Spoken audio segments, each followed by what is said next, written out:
What is going on, my boxing family? It is your boy Martin, aka the Boxing Purist. Welcome once again to the Truth and Absolute channel, where I speak the truth and nothing but the truth. So help me, good God Almighty. Okay, y'all, so now listen, I just wanted to get into this one, man. Sometimes you guys can tell in these videos, it's a conversation that we'd have in the barbershop, we'd have after we're done shooting hoops, we'd have at the gym.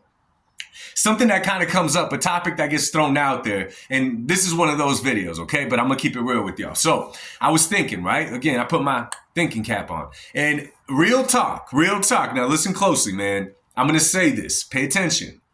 Shakur Stevenson is to Gervonta Tank Davis what once upon a time Triple G was to Canelo Alvarez. Now you may think, okay, what is he talking about? What is he saying? Okay. Once upon a time, although Canelo at the time was a lot younger than a Tank Davis, okay? A lot younger and in a different weight class.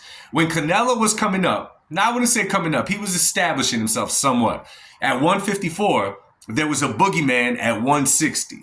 There was a boogeyman at 160 that everybody wanted Canelo to face. Matter of fact, they said he wouldn't face him. Matter of fact, they said that Gennady Golovkin would destroy Canelo Alvarez, right? And the media was a little bit harder back then. They weren't going to let Canelo off the hook on this one. They were not. Even though he was a weight class below him, Canelo was showing great signs, and they expected him to take the challenge up, go to 160, and fight a Gennady Golovkin, who at the time, I swear, man, if you guys have a memory like mine, it kind of seems like Gennady Golovkin was fighting every damn week on HBO and just knocking out whoever they put in front of him.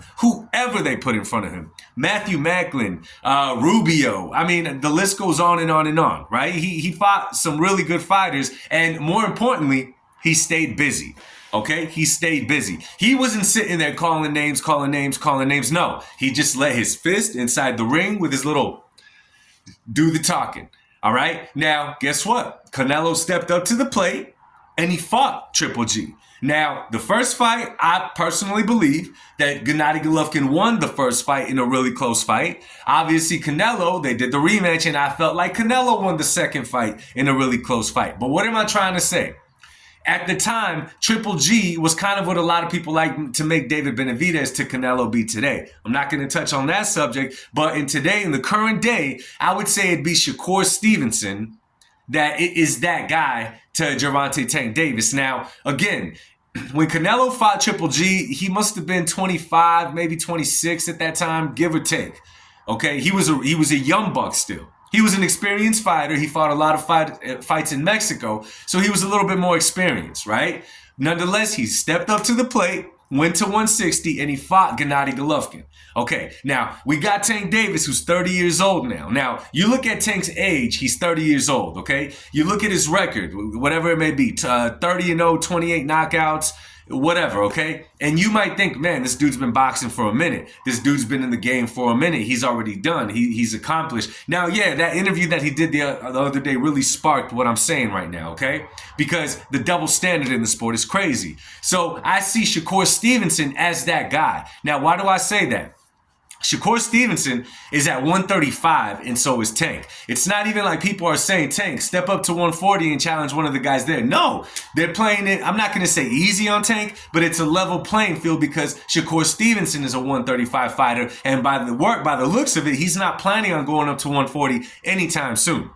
Tank Davis has been at 135. Tank Davis has a fight lined up. They've been calling for this fight to happen, and somehow the excuses that don't work for any other fighter, somehow Tank get it to pass on them.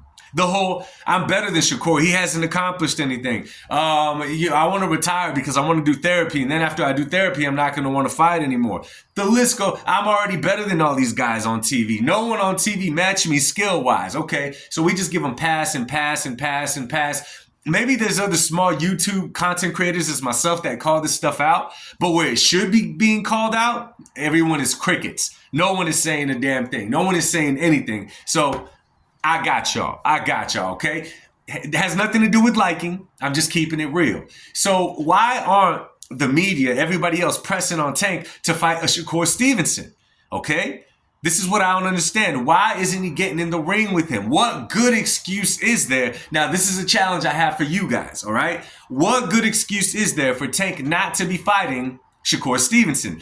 Don't try to compare other fighters on why they're not fighting other guys. No. Listen, with great power comes great responsibility. If you want to be the so-called more skilled, the face of boxing, legend, all that kind of stuff, you could talk about it all you want, man. But at some point, to the actual boxing fans, you got to prove it. And I've said this before, okay? I've said this before. I believe that Tank Davis in the fight with Shakur Stevenson, I think that he beats Shakur. I don't think he makes it look easy, but I think Tank beats Shakur. Now, the question is, does Tank think that he beats Shakur? Do Tank's handlers think that he beats Shakur? Do they think that if he fights Shakur and doesn't knock Shakur out but still wins, it's going to hurt their product of a Tank Davis that is supposed to knock everybody out, or that build that reputation so people think they're going to see a little Tank come and knock out whoever he's fighting against? We held these standards for Canelo Alvarez, and we still hold them today. You look at Canelo's resume and you look at Tank Davis' resume at even that age of 30, and it's literally night and day. They are not comparing. You cannot compare the two resumes no matter how bad you want to. You just cannot do it. And again, y'all, it has nothing to do with being a fan of either fighter. It's just calling it how it is. If we make this pass for Tank, we're lowering the bar in boxing, and we're going to pay for it. We're going to pay for it when we get a whole bunch of fighters 30, 40 fights in and still have not fought that one fight that you could say is a career-defining fight. It is not Jodre Peraza. It is not Frank Martin. It is not a weight-drained Ryan Garcia. Absolutely not. And it does not work with that crazy idea of, I beat this guy, he beat this guy, therefore I'm better than both of them.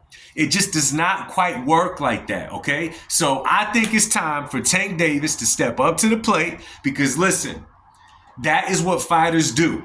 I'll never forget, Canelo took the fight with Triple G and so forth and so forth. And, you know, and he fought Daniel Jacobs. And he fought everybody in that period in time. People seem to forget that, but he did that. So I think that it's time. Yo, boxing analysts, y'all need to call it how it is. Y'all need to stop cherry picking who you're going to give passes to and who you're not, who you're going to hold to a certain standard and who you're not, because it's whack. Okay? Tank Davis, please step up to the plate and fight Shakur Stevenson. Just do it. Let me know what y'all think down in the comments section. Do y'all see what I'm saying by the comparison of Stevenson is to Tank what Gennady Golovkin once was to Canelo Alvarez? Drop it in the comments section. Much love and God bless y'all. Peace.